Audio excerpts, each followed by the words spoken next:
Jamaican agricultural workers have penned an open letter comparing working conditions on Canadian farms to, quote, systemic slavery. This letter happening at the same time as the death of Garvin Yap, a 57-year-old Jamaican farm worker.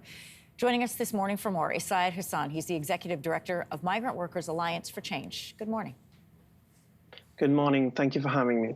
Thanks for being with us. According to your organization, 3 temporary workers have died in this last week alone. Where did you find that number? Where are you hearing that number? We are a membership-based organization, so we have farm worker members across the country. And so we receive very regular updates about the conditions on the farm. So these are people who we know. These are people who are members now. So, it's very easy for us to know who's dying, unfortunately. And these are 3 in the last week. And there have been dozens more who have been abused, who have died, who've been deported, who've fallen sick, who've been injured, not just in the farm worker program, but many other migrants across the country. What are the conditions that are being reported to you? So just very recently, migrant farm workers released a letter in which they, from 2 farms, Kaiween's Farms and Togodo Farms in Ontario, in advance of the Minister of Labour visiting. And in it, they talk about how they are facing physical and verbal abuse for not working fast enough. They say they're being treated like mules. They're living with pesticides. Rats are eating their food. They talk about how they feel like they are in prison. And having talked to other co-workers of theirs in the organization and across the country, they say the seasonal agricultural workers program is systematic slavery and exploitation at a seismic level. All of these are direct quotes from farm workers themselves.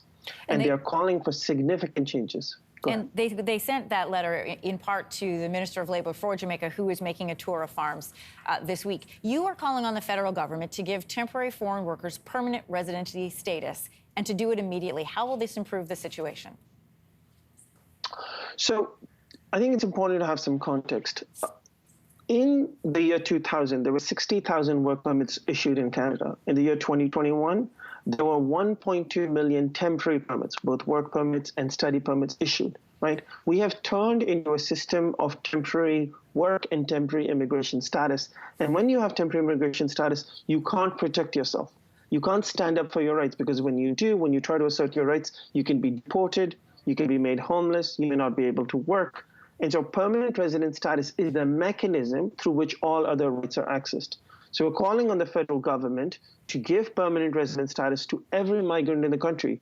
A fair society is one with equal rights, and equal rights are only possible if everyone has the same permanent resident status. All right, speaking of the federal government, we did reach out to Carla Qualtrough. She's the Minister of Employment, Workforce Development and Disability Inclusion.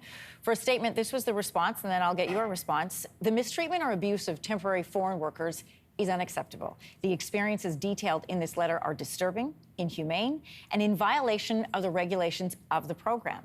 ESDC officials are in communication with the provincial government, who oversees investigations into these workplace complaints on the matter. I'd like to know your thoughts on this response. We have a system where, look, if you have your boss mistreat you, if your boss steals your wages, if you are abused, you have the option of getting up and walking away, of getting another job, of fighting back, right? We have a complaints-driven process, so it's about power. If you can assert your power, then you can actually access your rights. So this question of whether this is included or not included in provincial labor laws is actually irrelevant. The question is, do those individual people have the ability to protect themselves? And they don't, because if they speak up, they can be made homeless, they can be kicked out of the country, they may not be able to come back in the future. So in such a condition, how is someone supposed to assert their rights? And this is not a provincial, look, in the provincial labor system in Ontario, basic labor rights, minimum wage, overtime, hours of work, these are all migrant farm workers excluded from all of them. You can make someone work for 3 months without a single day off, and it's legal. So this idea that the laws are better and workers are included is completely incorrect. And with all due respect to Minister Carla Qualtrough, this is not her file. It is Minister Sean Fraser and Prime Minister Trudeau's file, because this is fundamentally a question of immigration status and the denial of immigration status, which leads to the power imbalance, not my words, Minister Carla Qualtrough's words, that makes it impossible for people to assert their rights.